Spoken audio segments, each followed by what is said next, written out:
Yo, what's up, guys? Teacher Paul here, and today we have a coffee request by Maria. And Maria says the following: the butter crisis, Norway related. I'm not going to say any more. So I have no idea what this is about, but this is from a channel called Narratives Unfolded. If you want to check out that video without my reaction, link is in the description. And let's go. Let's check it out, guys. Thank you, Maria. In the winter of 2011, Norway, one of the world's wealthiest nations, faced an unthinkable crisis. Not a war, not a natural disaster, but something far more spreadable. This is the story of the Norwegian butter crisis, a tale of cows, tariffs, and Christmas baking gone awry. How did a country renowned for its prosperity and planning run out of butter? And what did it reveal about— Wow. Wow. And what he said is true. You guys are so planned. How did you run out of butter? You guys have like seeds in a vault for world crisis. But how did it come to run out of butter? And planning run out of butter? And what did it reveal about Norway's economy and psyche? Let's delve into it. It was November 2011 and Christmas is approaching. In Norway, this means one thing: baking, pepperkaker, crumb-caker, lussekat buns, all staples of the holiday season, and all requiring one essential ingredient: butter.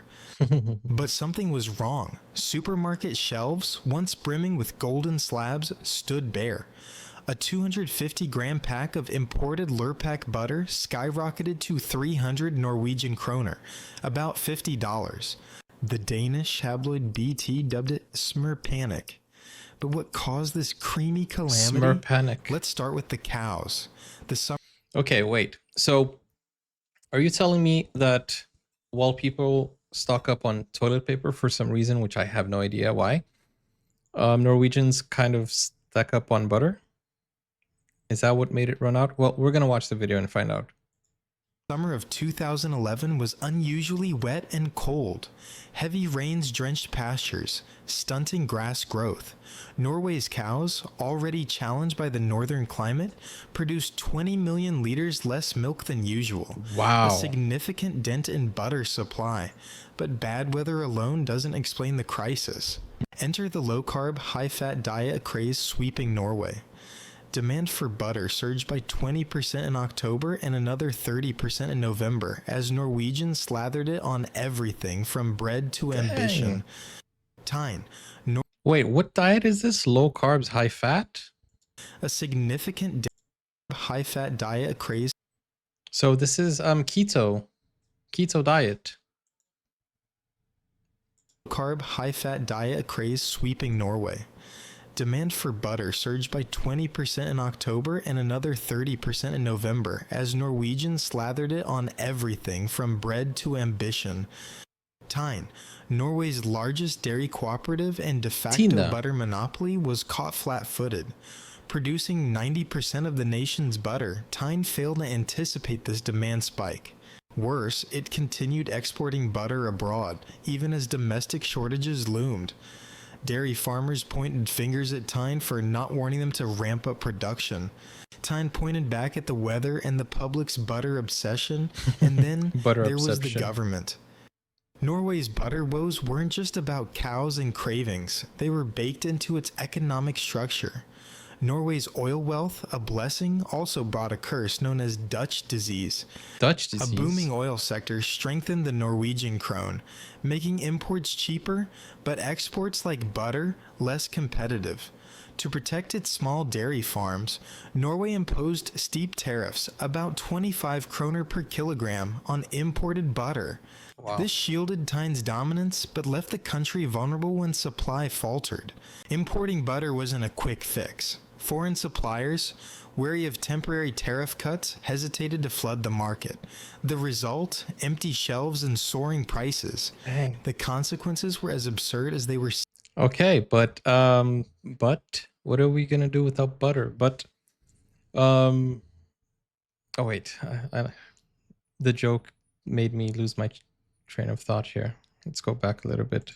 When supply faltered, importing butter wasn't a quick fix. Foreign suppliers, wary of temporary tariff cuts, hesitated to flood the market.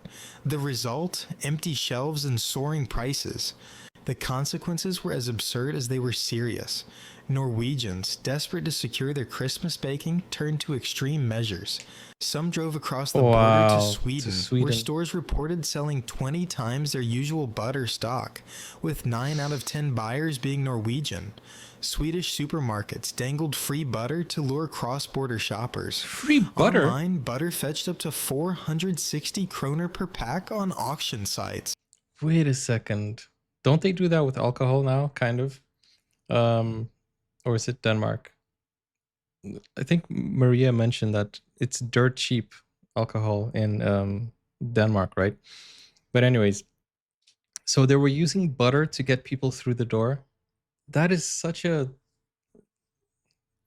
I'll probably say that's such a Norwegian thing, right? And I think you guys have really good quality butter, because when I was in Oslo, in the hotel, I had some toast with butter. Very nice, good quality butter. In fact, every food, I've mentioned this many times, even the cheese, the brunost, everything is so high quality. Oh, the fish also. Up to 460 kroner per pack on auction Wow. sites. A black market Auction emerged with sites. smugglers caught hauling hundreds of kilos from Germany and What? Sweden. 2 Swedes were arrested with 200. There became a black market for butter. How much is 460 kroner? Back then, how much was the kroner to the dollar or to the pound? Because now it's 14, right? But let's say it was 10. That's 46 pounds for butter. $46, let's say, for butter. 460 kroner per pack on auction sites. Per pack. A black market emerged with smugglers caught hauling hundreds of kilos from Germany and Sweden. Dude, that's 2 crazy. Swedes were arrested with 250 kilograms of butter, hoping to net a small fortune. Wow. Even a Danish TV show got in on the act, collecting 4,000 packs of butter for butter-starved Norwegians. Retailers lost an estimated 43 million kroner as shoppers fled to foreign stores. The crisis sparked calls to reform Tyne's monopoly, a post-World War II relic designed to protect farmers but now accused of failing consumers. Oh my By goodness, wow. mid-December, the government acted, slashing import tariffs by 80% to 4 kroner per kilogram. Wow. Butter slowly trickled back, though Tyne warned supplies wouldn't normalize until January 2012. Newspapers offered butter as subscription bait, and one elderly Norwegian, What? interviewed by The Guardian, lamented, "I brought up my 4 children under German occupation, but this is nothing like that." The crisis, while real, was amplified by media frenzy and panic buying, not unlike the toilet. Guys, was it that serious, or the way he's saying it felt like it's famine or something. That is so crazy. People were doing subscriptions giving you butter. What? Newspapers. That is so far-fetched. Toilet paper hoarding of later years. Come again? The toilet paper hoarding? It's the same thing, right? The crisis, while real, was amplified by media frenzy and panic buying, not unlike the toilet paper hoarding of later years. The Norwegian butter crisis of 2011 was more than a quirky footnote. It exposed the fragility of a protectionist dairy system, the unpredictability of consumer trends, and the power of media to turn a shortage into a saga. Wow. For more such content, subscribe for the channel. That is pretty interesting. Okay, let's go to the chat and see what you guys are saying in the chat, because you guys lived through this, right? Somebody said, my family didn't run out of butter. My mom has always been a butter hoarder long before the crisis. And butter doesn't expire until a long time, right? Our agricultural model based on a protectionism just failed. Summer rain tilted the balance, hence scarcity. Yeah. Sometimes the weather also like really doesn't help. But on top of that, also you gotta make sure that you're providing the fair price. Felt weird to wait. A policy doesn't get hurt. What? I think you guys are talking about something else here. We just won the healthiest butter made of plants, made of wraps. Okay. Anyways, guys, let me know if you went through this crisis and if you were there and how it was. Oh man. That is something that I feel like it only could happen in Norway. I think, but you know, it's interesting because these things happen all the time in my country as well.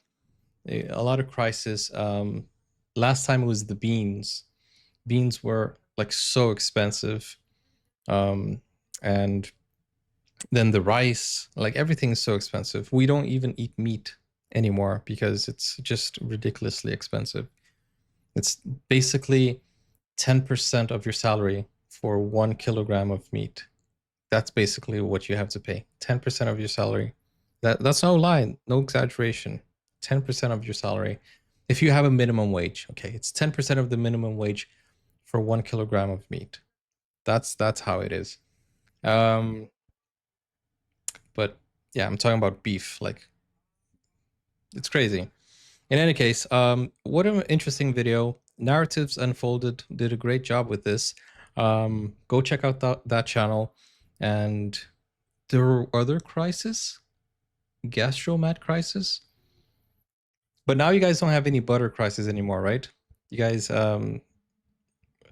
always learn from past mistakes and always plan ahead so that none of these things happen again.